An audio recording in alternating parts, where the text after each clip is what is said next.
Kristo Yezu akuzwe, ni Marie Clarisse Mukandengo, abenshi munzi kuri Marie Clarisse Mukandengo w'i Gahanga, ariko ubu ntuye mu karere ka Rulindo. Uyu munsi twagiye Kabeza gusura Pacifique watumye Misericordia Ndaje Nyagasani ibaho, watumye ikiganiro Amahoro ya Kristo kibaho kuri radiyo Mariya Rwanda. Ngaho rero umwanya ni uwanyu, mureke dukurikirane amavu n'amavuko ya Misericordia. Murakoze. Kristo Yezu akuzwe. Nitwa Theogene Ndengeye Intwari, abantu benshi banzi ku izina rya Dadi, bajya babana Dadi w'Ikinyinya, Amahoro ya Kristo.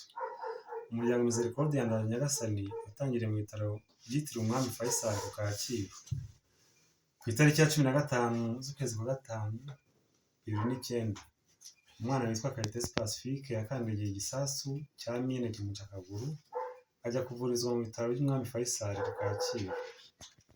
Bamaze kubyumva, bamwe mu bakunzi ba radiyo Mariya Rwanda batabarije uwo mwana kugira ngo hagire abitanga ngo bafashe uwo mwana kubasha kubona ibyangombwa nkenerwa mu kwivuza kwe. Icyo gihe radiyo Mariya Rwanda yari imaze iminsi itambutsa misa iturutse muri Centre Christus Remera. Muri uko gutabariza uwo mwana, nibwo itariki ya 16 z'ukwa gatanu 2009 habonetse abakunzi ba radiyo Mariya Rwanda bahana gahunda yo guhurira kwa Mama Veneranda ku Kacyiru, bahuza gahunda yo kuzajya gusura Pacifique. Ku itariki ya 19 z'ukwa gatanu 2009 nibwo abakunzi ba radiyo Mariya Rwanda bageze kuri 20 bikoze bajya gusura uwo mwana n'umubyeyi we wari umurwaje. Nyuma y'icyo gikorwa, abavandimwe bagiye gusura uwo mwana bahise bafata umugambi wo kongera guhura kugira ngo barebere hamwe uko igikorwa cy'impuhwe cyakomeza kikabyara ibindi bikorwa byahamya urukundo bafitiye Yezu na Bikira Mariya. Ku itariki ya 13 z'ukwa gatandatu 2009 habaye inama ya mbere yahuje ba bavandimwe bari bagiye gusura Pacifique, maze biyemeza gushinga umuryango Misericordia Ndaje Nyagasani.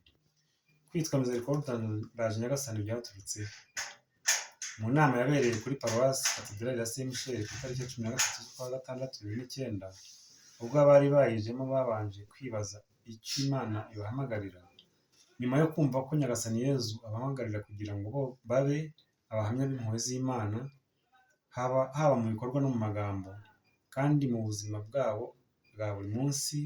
Buri wese yemeye kwikiriza iryo jwi ryabahamagaye, niko kugira ati Misericordia Ndaje Nyagasani.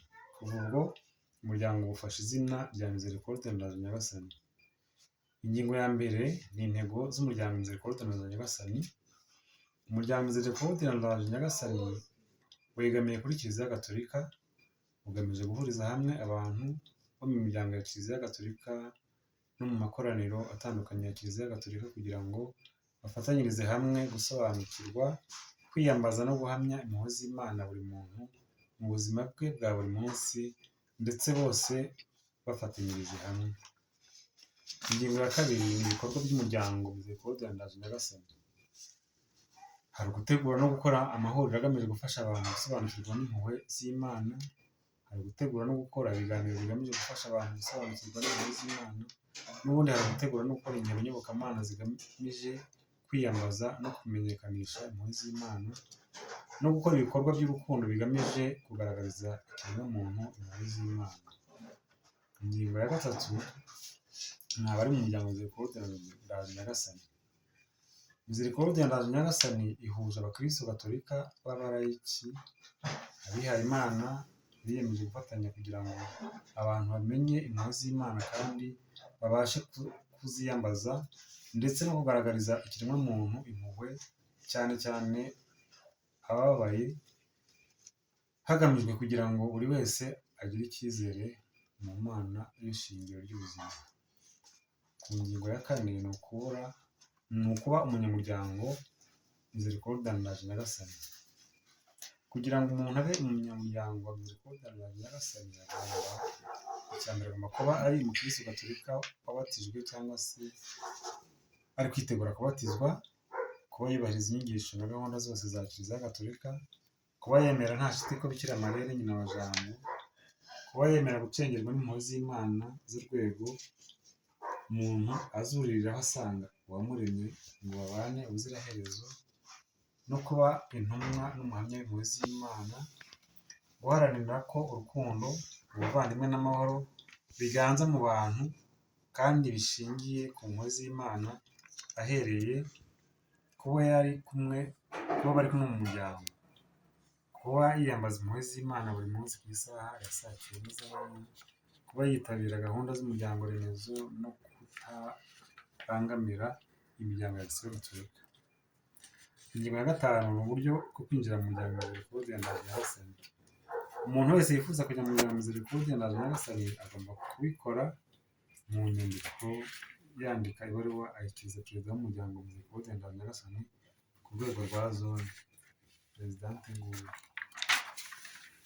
Perezida w'umuryango ku rwego rwa zone abimenyesha komite iyobora umuryango ku rwego rwa zone, ikaba ariyo yiga icyifuzo cy'umuvandimwe hanyuma ikamuha igisubizo mu gihe kitari munsi y'ibyumweru 3 kandi kitarenze ukwezi, uhereye igihe ibaruwa yagereye ku buyobozi bw'umuryango Misericordia Ndaje Nyagasani. Iyo umuvandimwe mushya yemerewe kwinjira mu muryango Misericordia Ndaje Nyagasani, perezida w'umuryango Misericordia Ndaje Nyagasani ku rwego rwa zone abimumenyesha mu nyandiko kandi agahita amutumira mu nama y'ukwezi gukurikira iyemererwa rye. Ku ngingo ya 6 ni ugusohoka mu muryango Misericordia Ndaje Nyagasani. Impamvu ya mbere yatuma umuntu ava mu muryango Misericordia Ndaje Nyagasani ni ukuba umuvandimwe yumva atagishaka kubamo. Icyo gihe umuvandimwe wumva atagishaka kuba umuryango Misericordia Ndaje Nyagasani abimenyesha ubuyobozi bw'umuryango ku rwego rwa zone. Impamvu ya kabiri ni uko ubuyobozi bw'umuryango ku rwego rwa zone bushobora gusaba umuvandimwe kuba ahagaritse kuba umunyamuryango Misericordia Ndaje Nyagasani bitewe n'imyitwarire ituma umuryango utagera ku ntego zawo zo kuba abahamya n'intumwa z'urukundo n'impuhwe z'Imana. Ku ngingo ya 7 ni ibijyanye no guhagarikwa mu muryango Misericordia Ndaje Nyagasani. Abagize komite iyobora umuryango bagomba kwegera umuvandimwe bakamugira inama igihe agaragaje imyitwarire n'imigenzereze itajyanye n'ibyo umuryango ugamije.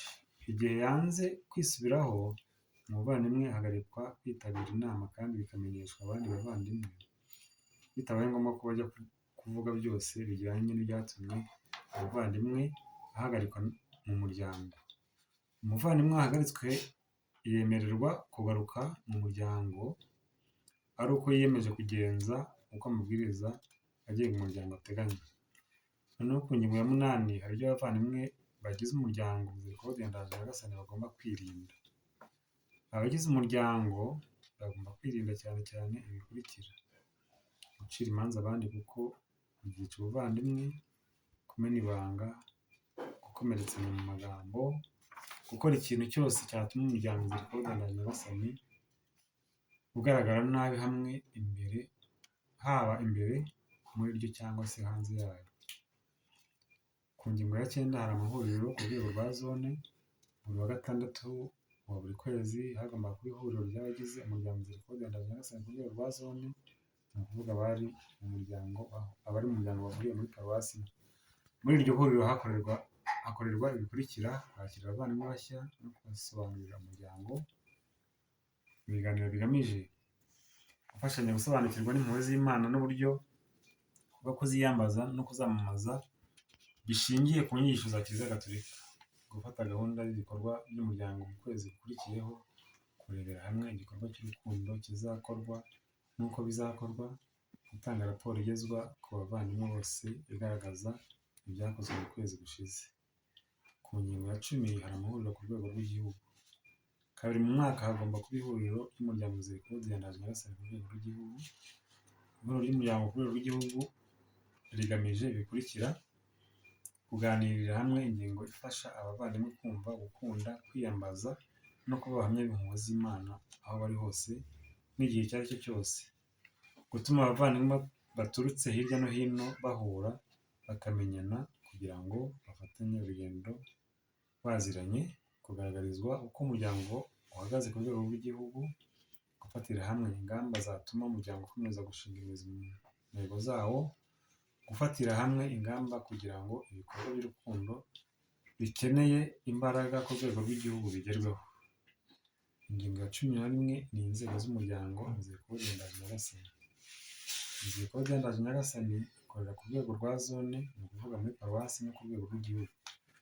Hanyuma ku ngingo ya 12 hari ubuyobozi bw'umuryango Misericordia Ndage Nyagasani, haba ku rwego rwa zone cyangwa se ku rwego rw'igihugu. Ubuyobozi buba bufite komite bw'umuryango Misericordia Ndage Nyagasani. Izo komite rero ziteye zitya: hari perezida, visi perezida, umwanditsi, umubitsi n'abajyanama babiri. Ingingo ya 13 abatorwamo abayobora umuryango Misericordia Ndage Nyagasani ku rwego rw'igihugu. Abayobora umuryango Misericordia Ndage Nyagasani ku rwego rw'igihugu baturuka mu bayobora umuryango Misericordia Ndage Nyagasani ku rwego rwa zone. Ingingo ya 14 ari nayo ya nyuma ni inkomoko y'umutungo w'umuryango Misericordia Ndage Nyagasani. Umutungo w'umuryango Misericordia Ndage Nyagasani ukomoka ku mpano y'abari muri iryo huriro. Nta mubare ntarengwa w'impano ishyizweho, ahubwo buri wese agenera umuryango Misericordia Ndage Nyagasani impano akurikije ubushobozi bwe n'uko umutimanama we ubimubwiriza. Ngibyo rero ibiranga umuryango Misericordia Ndage Nyagasani. Ngayo amavu n'amavuko ya Misericordia Ndage Nyagasani.